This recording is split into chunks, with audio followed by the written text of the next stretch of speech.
Hello, I'm Paul Carlson, and welcome to The Protected Life.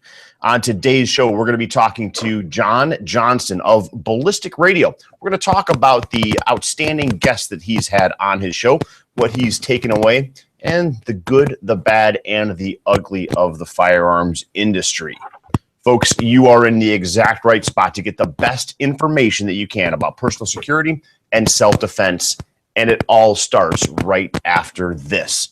Now, folks, our sponsor for today is Mag Holder. If you need to conceal a magazine for your semi-automatic handgun for concealed carry, Mag Holder is the way to go. It holds it comfortably, securely, safely, and concealed right on your waistband in a horizontal magazine pouch that's always ready to go. Check out magholder.com.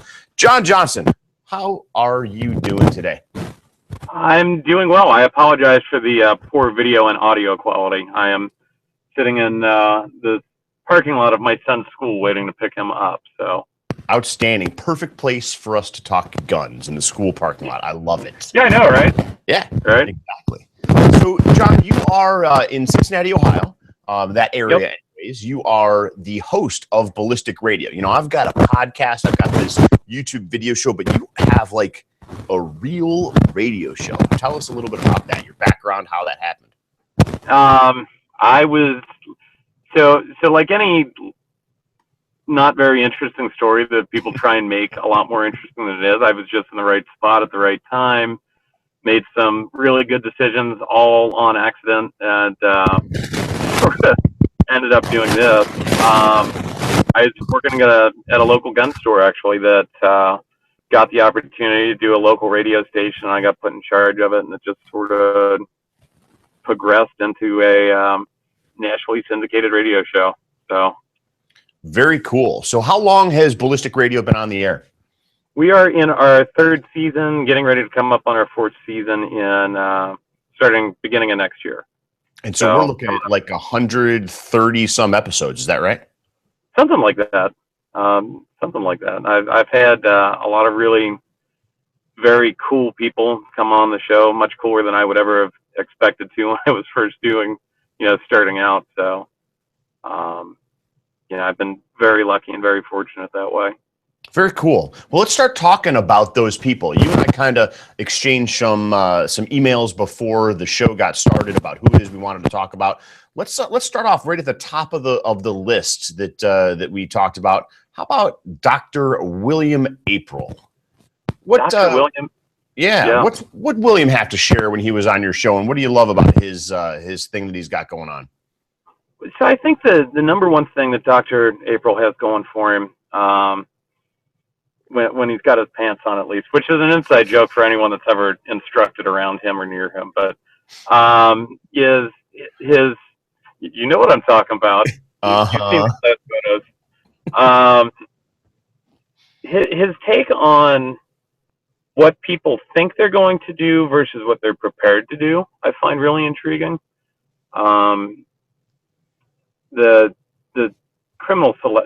victim selection process that criminals go through, also something that not enough people think about. And, a lot of us seem to have like this fantasy of how things are going to go down. And he talks about that a little bit, and does what we are preparing for in our mind, reflect reality or not. And I think that taking a look at that is a lot more important than some other things we could be doing that some people seem to focus on. I mean, I'm not saying other people are wrong for focusing on other things, but I think it's an interesting approach and one that's not taken enough, if that makes sense. Yeah, let me ask this question. Let's go a little bit deeper into that. Why do you think it is that his approach is, number one, different, and why is it important to take a look at it from his standpoint? I mean, really, the course that he teaches is kind of packaged in this idea of unthinkable,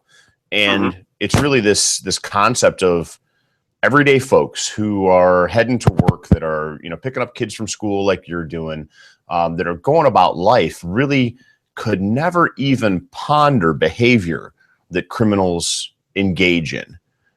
And so why is it important to think about what it is that we can't even think about?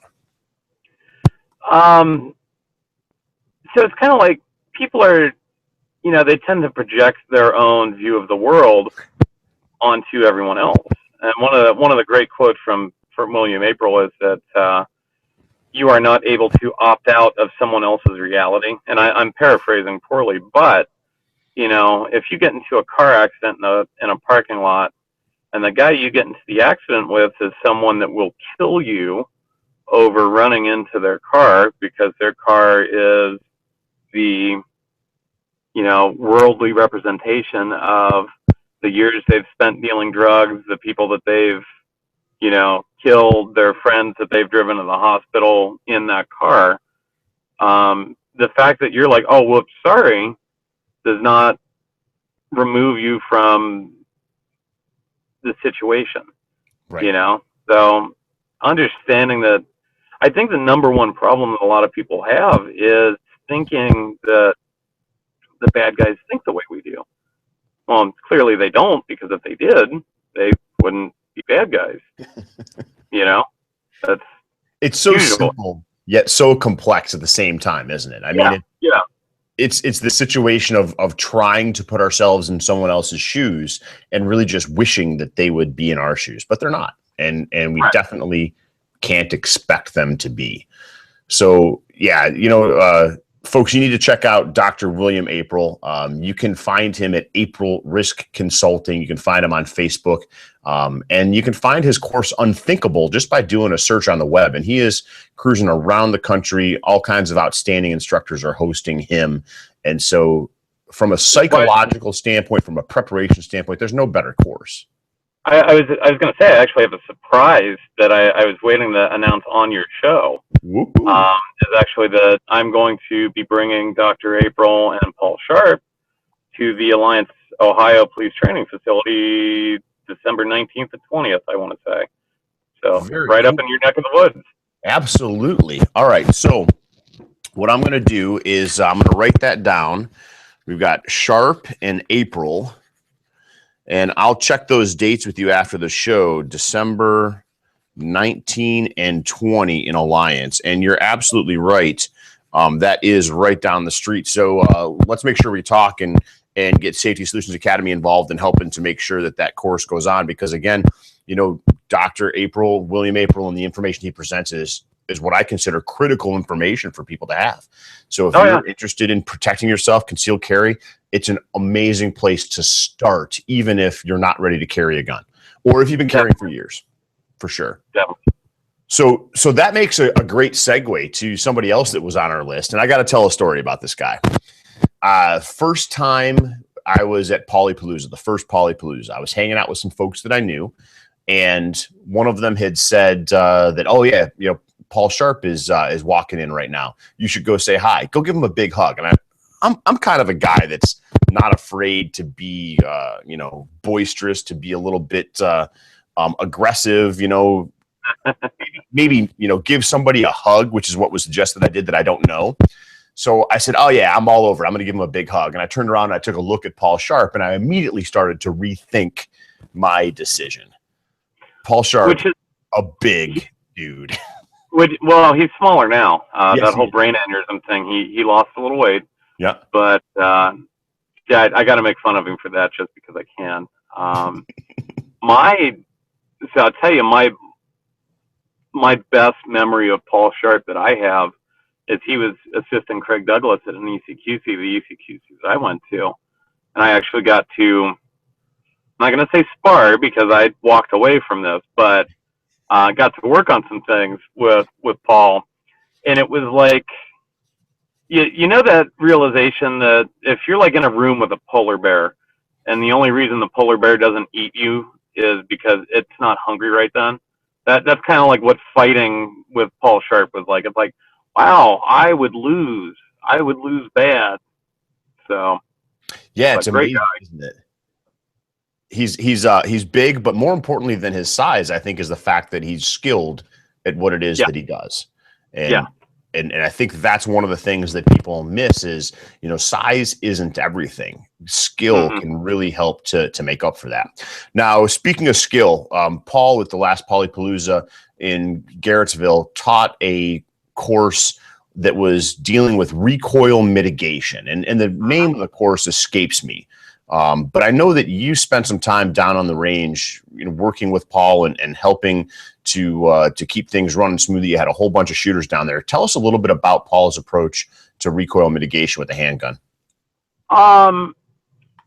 The thing that he does that is a little interesting, so the analogy he uses that I will steal shamelessly is a lot of people, and I would show you, but I'm holding up the camera with my other hand. But a lot of people, when they think about recoil control with a gun, they think about coming in from the gun on the side, squeezing the sides of it, sort of like disc brakes. And that's an analogy that everyone can imagine. But the thing is, if you take like a semi truck and you park it on a hill, and you're using disc brakes, eventually it'll start to sort of back down the hill. Well, if you want something to stop, what do? You chalk the back wheel.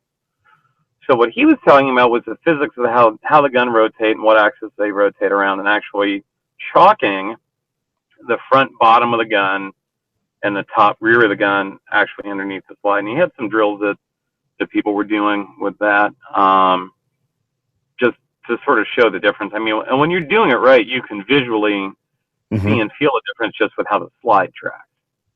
And I thought that was interesting. But Paul's got a lot of really intriguing approaches to the shooting side of things. He's done some work with D.R. Middlebrooks, the Fist Fire program. He teaches up at the site, which is like Blackwater Midwest. So really gifted shooter, When you have somebody like Paul on Ballistic Radio, what kinds of things do you dive into? What do you talk about? What's what do you think listeners take away from the show? Well, so the last thing that I talked about with Paul was actually not anything to do with shooting, just because, as I've done the show more and more, I like shooting. I'm a shooter. I work very hard at it, but I do that because I enjoy to do it. One of the things I was talking about with Paul was mental toughness and surviving violent encounters, and how do we make ourselves tougher, and why does that matter? Because I made the joke, but Paul had a brain aneurysm, went to work for 2 or 3 days, and then went to the hospital, because he's like, well, my head hurt and it kind of sucked, but I had a job to do. And it's funny now because he didn't die, but really when you think about it, and the doctor told him it should have killed anyone else. And he's like, well, I went to work. And it's like, that kind of mental attitude is really an important thing to have if someone's trying to kill you, whether that's your own body or whatever. I think a lot of people don't like thinking about things like that because it's not something we can buy. Not something we can buy. There's no cool marketing attached to it. It doesn't come in, a new flavor of Cryptek. It's just, it's something that you have to do by, subjecting yourself to unpleasant situations over and over again and learning to not care. So I'm a big fat guy, but I run. I run very slowly, and one of the reasons why I run very slowly is I've got a messed up hip and 2 bad knees and all that. But it is not easy for me to run, but I'll do 2, 3, 3.5 miles, 4 miles, whatever. And that's kind of like my mental toughness exercise. I don't want to do it. I absolutely don't want to do it, but I manage to do it. And I'm not saying I'm like some special, unique snowflake for being able to do that, but I'm saying that's something that I do specifically to try and get myself in uncomfortable situations and not caring about that. Sure. And making sure that, on that horrible day when it's rainy and when it's nasty and you don't want to get up out of your warm bed, that's the day that it's the most important to go out and get the running in when you don't want to do it. Yeah. Just things like that. And there can be all sorts of ways to do that, but that's something a lot of people miss out on, is like the mental preparedness that should go into this. Jared Reston, who I've had on the show, I don't think I mentioned him, but he was for the people that are not familiar, Jared Reston was shot in the face with a .45 caliber handgun at contact distance, and then killed the guy that did it. Right. Yeah. And then that's how his gunfight started. And talking to him about that, he's like, well, I played football and hockey in high school and all that, so I wasn't going to lose. And it's like, And I think that I'm not going to lose attitude is something that not as many people have these days, and not as many people try to have these days, Well, a lot of people haven't even reflected on what it is that they have to lose when they face that violent encounter. They haven't even, we go all the way back to what it is that William April talks about and teaches, the unthinkable. If you're not even willing to think about the fact that nasty things could happen to you, you've not taken the time to think about what it is you're going to have to overcome and why you're going to have to overcome it. And that's important. I think that's one of the critical aspects for sure. So very cool. Jared Reston's got a lot of experience. I mean, if I remember correctly, he's a survivor of multiple gunfights, not just a single gunfight. Is that correct?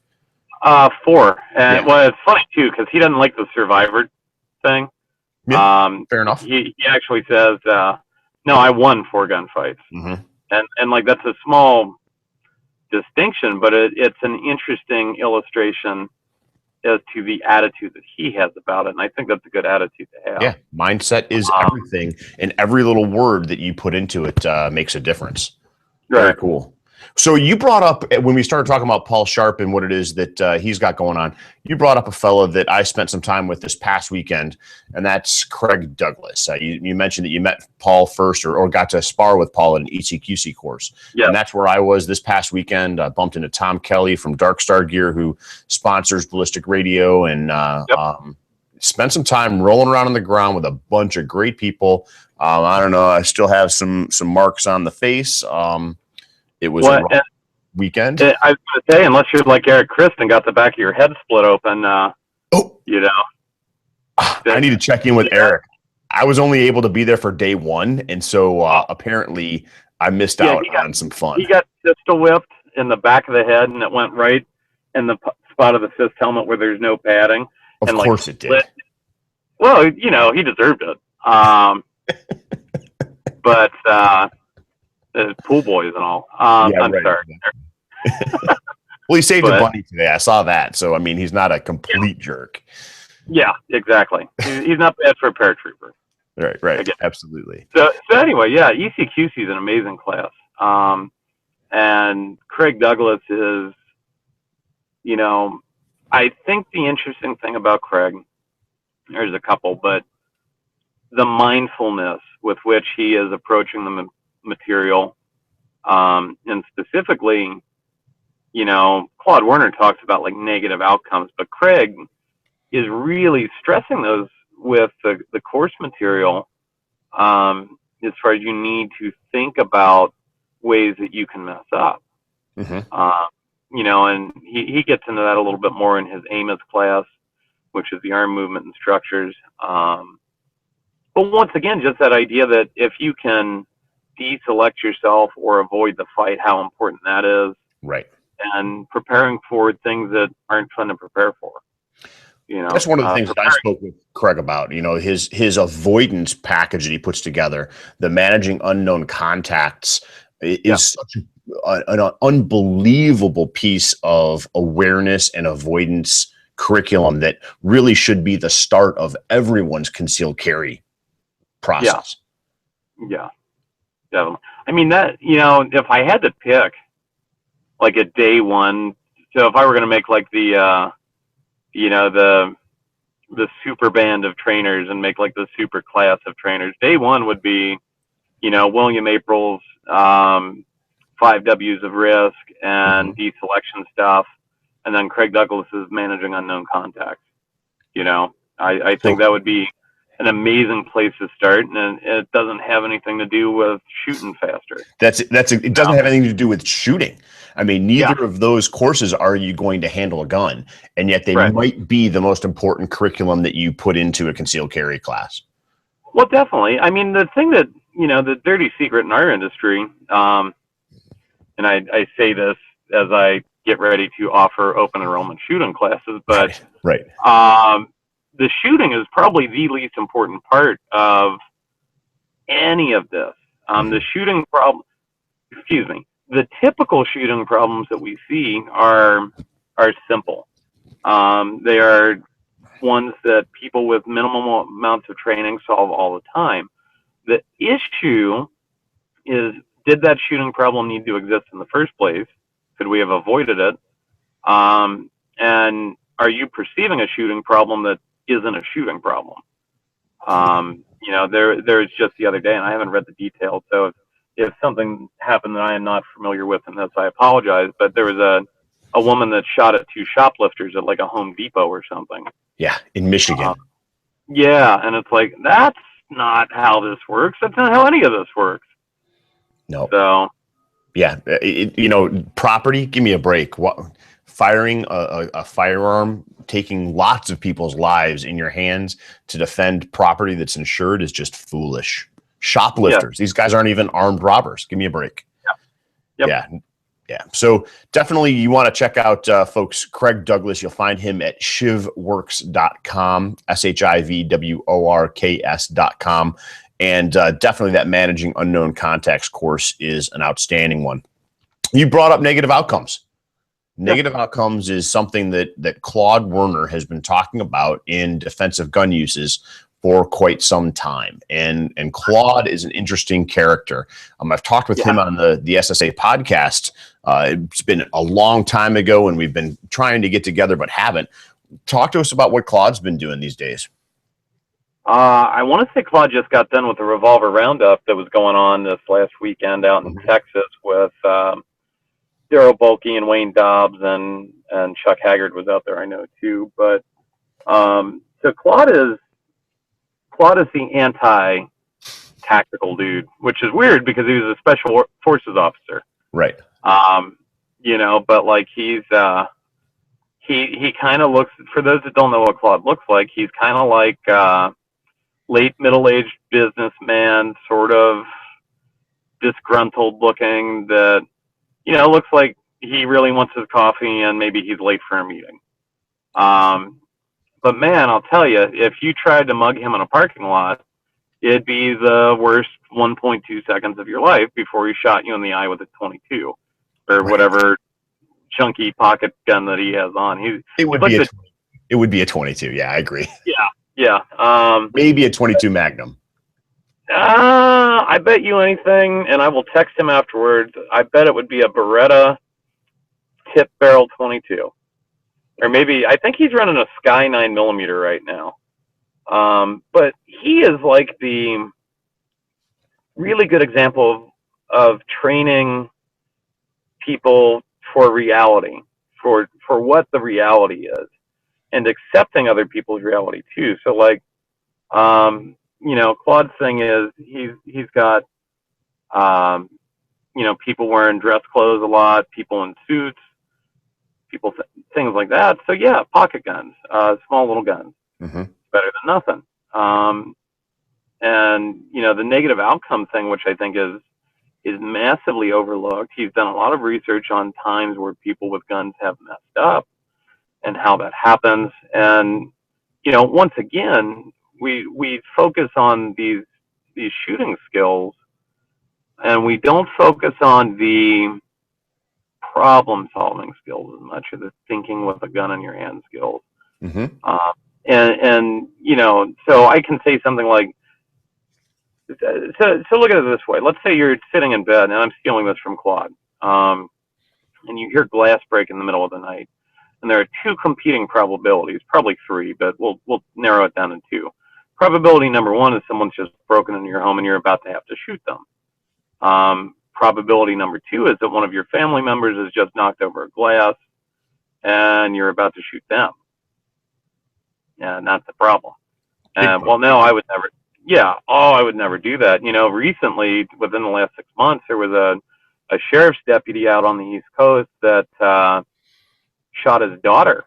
Yeah. She had snuck out, was sneaking back in. He shot her coming in from the garage, realized what he had done, loaded her into the car, and then wrecked his car, driving her to the hospital. Perfect example of negative outcomes stacking one on top of the other. Well, yeah. So something he and I have talked about is how bad decisions tend to cascade. They cause a cascade effect. So there are a lot of small bad decisions that go into things that happen by themselves, it would not be as big of a deal. But, you know, one creates another, creates two more, creates, and you just have these series of events that cause major negative outcomes, just like a plane crash. Mm-hmm. Now, there's usually a lot of minor things that go on in a plane crash that, you know, result in 125 people dead. You know, so, and that's something that people don't like looking at, is ways that we can mess up. Everyone likes thinking about ways we can succeed. But when you start talking about ways you can mess up, it's like, you're an anti-gunner. No, that's not what I'm saying. I'm not saying that, well, because you could mess up, you shouldn't have a gun. I'm saying if you choose to have a gun, you should consider the ways that you can mess up so that you don't.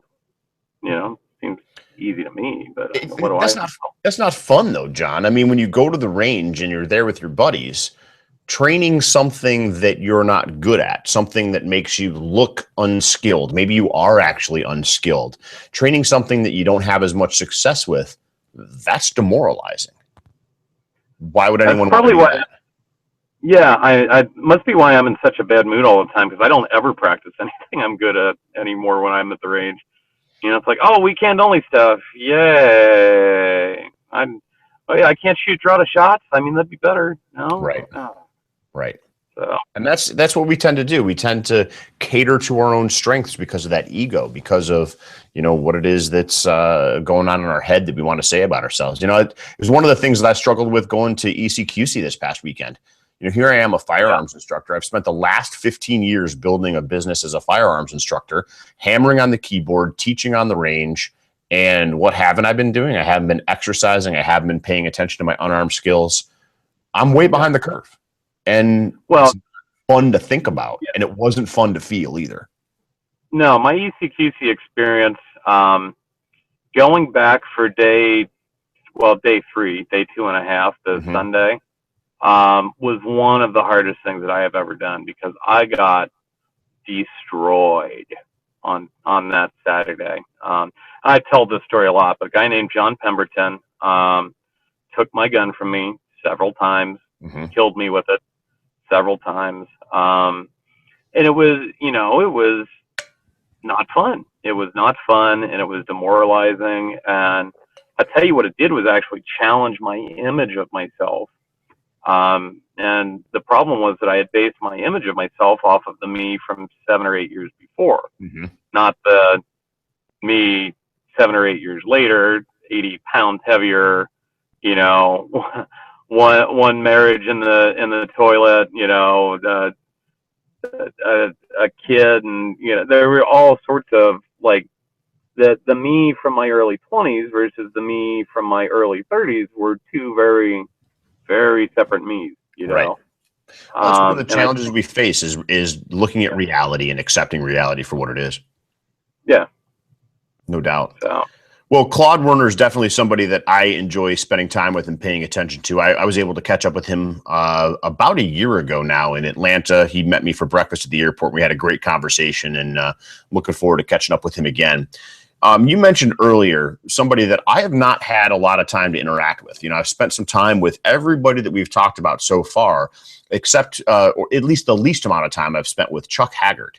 And Chuck took my backup course that I taught at Polypalooza this year, which I was really appreciative of having him there. It was a little bit intimidating because I know a bit about Chuck and his background. But at the same time, he was really an outstanding student and had some nice feedback for me as well. Talk about what it is that you took away from your conversations with Chuck on Ballistic Radio. Well, I can talk about that, but Chuck and I are actual friends, or at least he's one of my friends. Whether or not he likes me, I wouldn't like me if I were him, but, you know, no accounting for taste. The thing that I think is, there's a couple things I think are interesting about Chuck. Number one was when he was in charge of the firearms program at his agency, the Topeka, Kansas Police Department. They had like an 18 or 19 month stretch where they had 100% hit rates in all of their officer involved shootings. Over like the course of 9, 10, 11 shootings. I forget the exact numbers, but that's pretty significant. Number one. But number two, his reality-based approach. So one of the things that he was teaching at Polypalooza this year was robust pistol handling skills, and one of the big emphasis there was malfunction clearances. So let me ask you this: in a lot of the pistol classes you see, would you say there's a heavier emphasis placed on reloading the gun, or a heavier emphasis placed on clearing a malfunction? Almost always a heavier emphasis placed on reloading the gun for a couple of reasons. Yeah, and the main reason being that from an administrative standpoint, if we're going to be having people reloading the gun a lot in class, you might as well learn how to do that right. Right. But the thing that's interesting to me, when you look at Tom Given's numbers of the civilian students he's had that have gotten in self-defense shootings, none of them have reloaded. Right. Not one. Now, and I'm not saying don't carry a reload. I carry a reload. But when we start looking at the probability that we're going to need it, it's low. That having been said, malfunctions happen all the time, especially in shootings and gunfights, because we're doing things that we don't usually do. Maybe we don't have as good of a grip on the gun. Maybe we've got our hand up in front of something. But you can watch video after video after video of people in actual real-world shootings. They get a stoppage, and they have to clear it. And people don't place nearly as much emphasis on that, even though from a numbers standpoint, it is a much more likely thing. One just recently, there was a disturbed individual that came out of his, older gentleman came out of his front door with a 22, and there's shoulder cam from two police officers. One has a rifle, one has a pistol. One with the pistol shoots him. But one of the interesting things that happens is about 2 or 3 rounds into it, he gets a stoppage and has to clear it. And the only reason that he didn't get killed is because the first rounds were effective. If they hadn't have been, who knows? Right. So once again, I mean, a lot of the trainers that I like, you'll notice a trend for the people listening. A lot of the trainers that I like are very reality based and very, here's not what I think, here's not what I hope happens, here's what tends to happen. You know what I mean? Absolutely. I think that's an important thing to think about is, we can talk about statistics, we can talk about averages, we can talk about all those kinds of things. I don't care about any of that. I care about what it is that is typical in a situation, what it is that's likely to take place. And that's what it is that I need to train for first. It doesn't mean that I'm not going to dive into some of those things as I continue training, but I've got to take a look at my reality first. And that's what people should be doing in training. Yeah, a really good example of that is so I practice, one of the things that I like to warm up with is presentations to a tack strike quarter scale target at 50 yards, which is like a 9.5 by 18-inch target. And the quickest I've been able to do that is a second and 1.75 seconds, something like that. Mm-hmm. How many times am I actually going to need to make a 50-yard shot from the holster that quick? Probably never. But I realize that I'm doing it because it's fun to do, not because I think it's likely. And that's something that I think a lot of people, miss. If you want to do stuff because you enjoy doing it, that's cool, but at least recognize that's why you're doing it. I'm not practicing this skill because I think it's necessary. I'm practicing this skill for another reason. You know what I mean? Sure. And I think the other thing is when we practice those types of precision shots like that, we also have to realize and understand that we're practicing a different skill set than those in close shots that are going to be fast, that are going to be rapid, one follow-up shot after another. That's different than that long precision shot. And we've seen some of those precision shots in recent history. We can go all the way back to the Fairchild Air Force Base and Andy Brown, 70 yards with a Browning 9mm. We've got the trailer park, which I don't remember. Was that Texas? It was 35 yards. 173. 173 with a Ruger 357 Magnum. Oh, wow. It was 173 yards? I didn't realize it was that far. Wow. Okay. Pretty sure. 173, 120. It was over 100. That's crazy. Then you got the sheriff's deputy or the marshal holding 2 horses' reins in his left hand, one-handed, at 70-some yards. Yeah, the Austin cop. There's a funny story about that, and remind me to tell you that after we're off the air because I can't tell it on the air. But that was Here, I'll give a hint. In the press conference, he says, God guided my hand or something like that. Right. And by all the evidence, yes, God did. But I'll tell you about this afterwards. Outstanding. That's awesome. Yeah. Let's talk about a couple more people. Caleb Causey. I've got Caleb coming here to Safety Solutions Academy in November.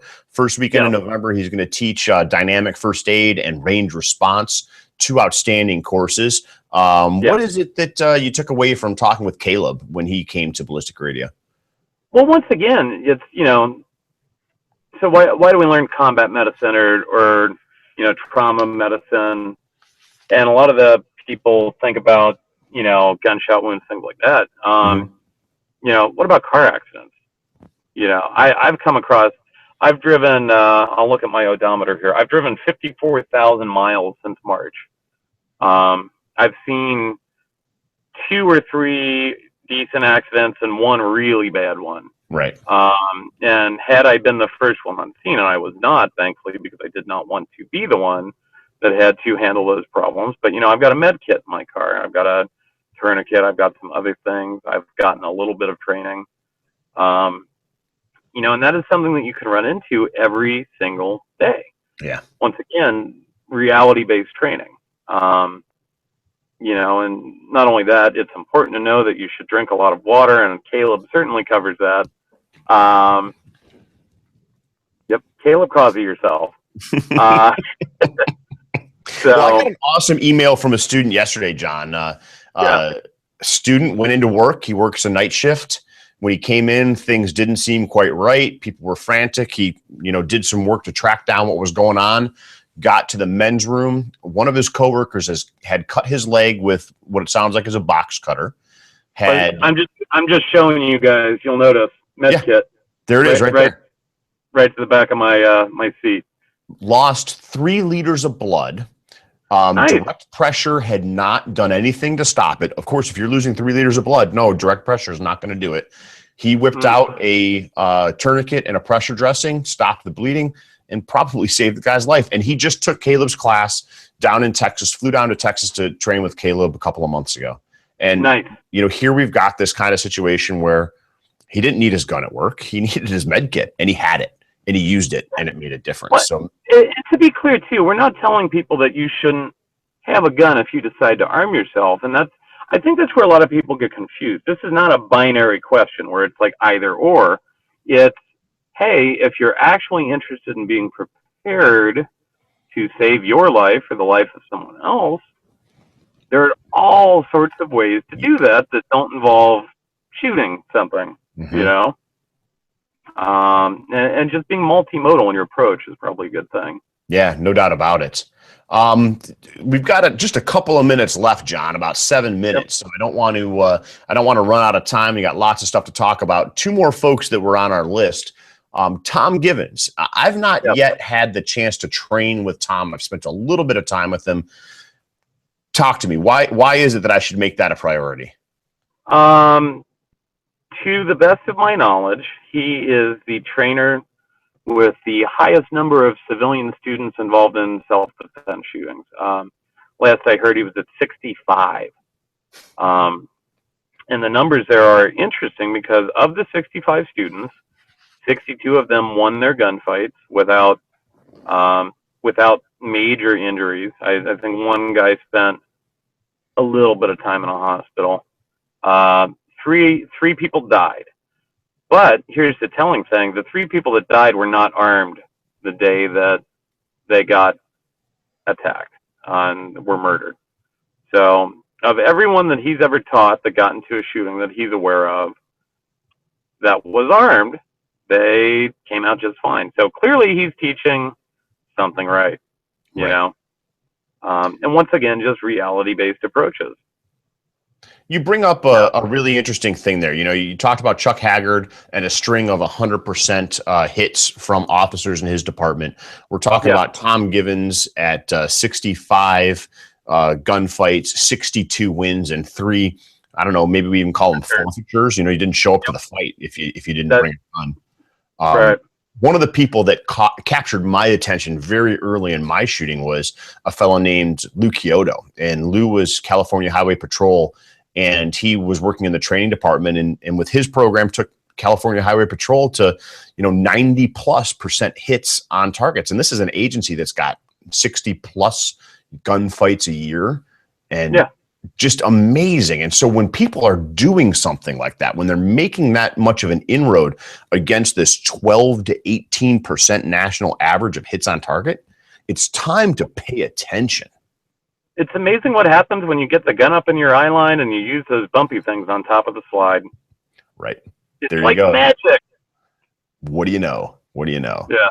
Very cool. Well, Tom Givens is, you can find him at rangemasters.com, and he's going to be here in Ohio and doing some instructor development. And I don't know that I'm going to be able to make the whole course, but I'm hoping to bump on down and spend some time anyways and see what's going on there. If you can make that whole course, it's well worthwhile. I've taken the basic instructor development and then the advanced handgun instructor, and it's been a major influence as far as how I approach teaching this. Very good. Yeah. Excellent. So last on our list that we came up with is Rob Pincus. Now, Rob has been a guest here on the Protected Life a couple of times. He's, in fact, 3 times, I think now. He made an additional appearance last week. He sneaks into places like that. Yeah, he does. Well, I invited him in. He's a developer of the School Attacker Response course, and with the tragedy out in tragedy out in Oregon at Umpqua Community College, I invited him in to comment with us on that. You've had him as a guest on Ballistic Radio. What did you take away with conversations from Rob? So Rob's a good friend of mine. Rob and I disagree on a lot of things, but the thing that I find the most interesting about Rob that not enough people give him credit for is really understanding who the student is and what they're likely to do and what they're not likely to do, and not getting caught up in the everyone must be like we are and carry a gun and a light and a reload and a fixed blade knife and a blah, blah, blah, and teaching what I really consider to be probably the absolute best self-defense with a gun programs for people that are not shooters. And I'm being very specific when I say that, and, because I know a lot of people are going to be like, what about blah, blah, blah, blah, blah. And one of the things when you talk to Rob is he'll tell you he's not trying to make good shooters. That's not, not with the basic CFS class. It's not a shooting class. And I think that his emphasis on decision making, I think his emphasis on not taking shots that you're not able to make, I think his emphasis on understanding what timers do and do not do for us is timers in training, is very worthwhile, and not, at least on the serious side of the training industry, not taken with as much gravity as it probably deserves. And that's one of the things that I know we only got about 2 minutes left. One of the things that I really dislike is that we all get locked into like these schemas of what we think, training programs should look like, or what we think other people should be training for. And it turns into my dragon kung fu beats your tiger kung fu, and no exchange of data occurs. Right. I went out to Iowa and took the CFS class, the 2-day class, and literally went out there expecting to be able to write a really, really cool piece about how bad CFS sucks at the end of the class. And, I was waiting on day one. I'm like, well, no, this all kind of makes sense to me. I don't agree with all of it, but like from the context of what he's talking about, this makes sense. And by the end of day 2, I'm like, yeah, okay, I get it now. Would this be where I would send someone that's like, I want to be the best shooter I can be? No. But I've got non-gun friends that want to own a gun and want to know how to use one effectively. And I think it's amazing for that. And there's just, I don't think there's enough like understanding the context of what people are teaching, or maybe even understanding that everyone's context is different, in real life, different. Yeah. Yeah. I mean, what I get to do as like an industry professional, and I'll use that term loosely, is not the same thing that, the soccer mom that lives next door to me gets to do. There are two separate realities there. And I don't think enough people really consider that. It's interesting you bring that up, John, because I was out in Nashville at the Glock 43 launch party last year, and I kind of looked around, and I looked at all of the people that were there that were shooting the Glock 43 and were getting ready to write about the Glock 43 and taking pictures of the Glock 43, and I was like, who cares what any of you think? This gun is not for you. It's for that person that needs to carry a small gun because a bigger gun is uncomfortable and they're just not going to carry it.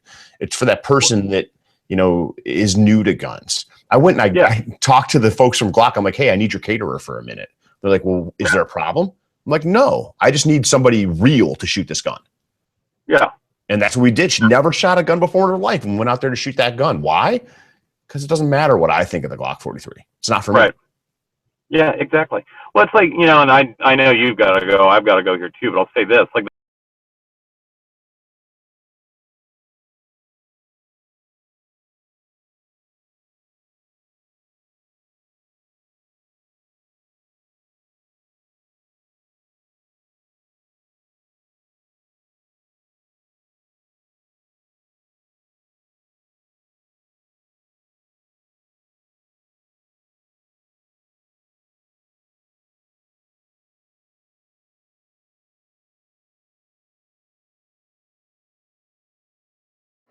I keep my spare magazine in a mag holder. It is a horizontal magazine pouch that keeps my magazine concealed, yet safely, securely, and comfortably attached to my belt, so it's ready to go should I need it. Folks, head to magholder.com and check them out. Thank you so much for tuning in, folks. We will catch you next week. Until then, get on out there, get yourself some training. When you do, make sure you keep it simple. Please stay safe, and as always, have a great day.